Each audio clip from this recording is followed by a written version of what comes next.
नमस्कार दोस्तों, आज हम पाटीदार यानी कि पटेल के इतिहास के बारे में बात करेंगे। आप जानते ही होंगे कि पाटीदार यानी कि पटेल आज पूरी दुनिया में प्रसिद्ध है। इंडिया की ही अगर हम बात करें तो पूरे इंडिया में सभी जगह पाटीदार हैं, लेकिन ज्यादातर पाटीदार गुजरात, राजस्थान, मध्य प्रदेश और महाराष्ट्र में रहते हैं।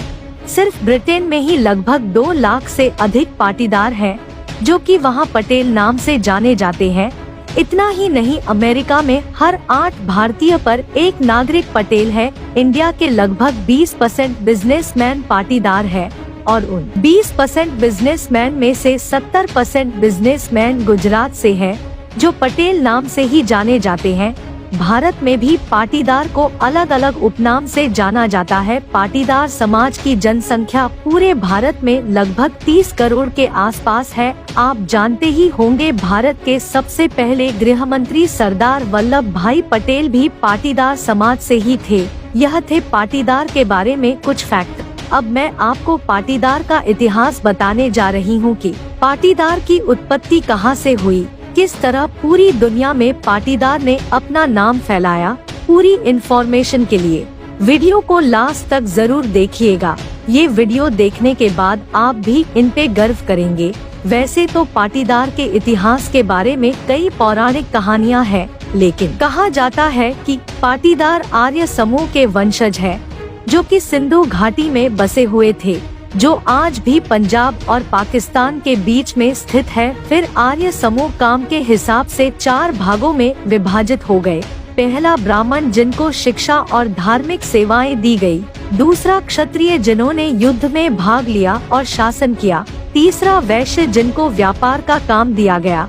और चौथा क्षुद्र, जिन्होंने तीनों समाज की सेवाएं की। इसके बाद क्षत्रिय को फिर से 3 वर्गों में विभाजित किया गया। पहला राजन क्षत्रिय, जो राजा और नेता बने। दूसरा क्षत्रिय योद्धा, जो युद्ध लड़े। तीसरा कुर्मी क्षत्रिय, जिन्होंने युद्ध काल में खेती और युद्ध के समय सेना की मदद की, जो बाद में सिर्फ कुर्मी के नाम से जाने लगे।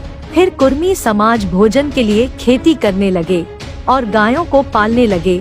आज जो भी पाटीदार है, वह सभी पाटीदार उन्हीं कुर्मी के वंशज हैं। आगे चलकर ईरान, इराक जैसे विदेशी देशों ने पंजाब क्षेत्र में बसे लोगों पर हमला करना शुरू कर दिया और घरों, खेतों और मंदिरों को लूटना शुरू कर दिया।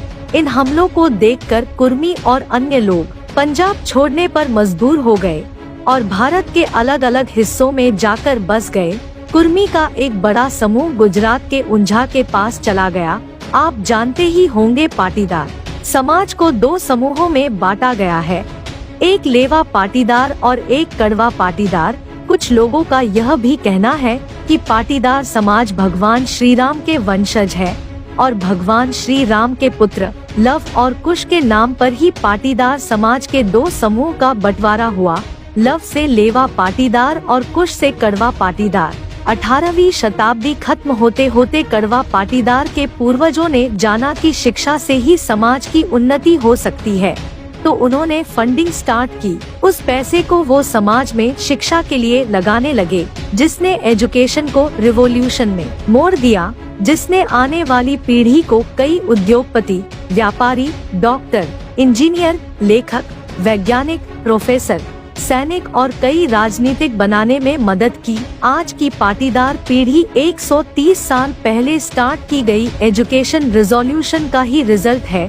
19वीं शताब्दी की शुरुआत में कड़वा पाटीदार समाज ने कई सम्मेलन बनाए और सभी को जागरूक किया और पुराने रीति रिवाजों को बदलने के लिए प्रेरित किया, जैसे कि बाल विवाह, अंतिम संस्कार समारोह, दहेज और मृत्यु भोज। इस तरह की सोच ने काफी पाटीदारों को प्रेरित किया।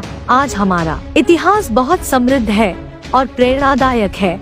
हमारे पूर्वजों ने हमें वर्तमान स्थिति में लाने के लिए कई स्ट्रगल किए हैं। पाटीदारों के इतिहास में ऐसा कुछ भी नहीं है जिन पर हमें शर्मिंदा होना पड़े। So it is proud to be a Patidar.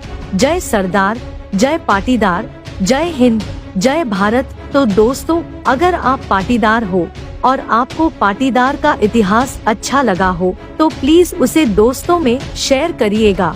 हमारे पेज को फॉलो करिएगा ताकि आने वाले वीडियोस की अपडेट आपको मिलती रहे। धन्यवाद।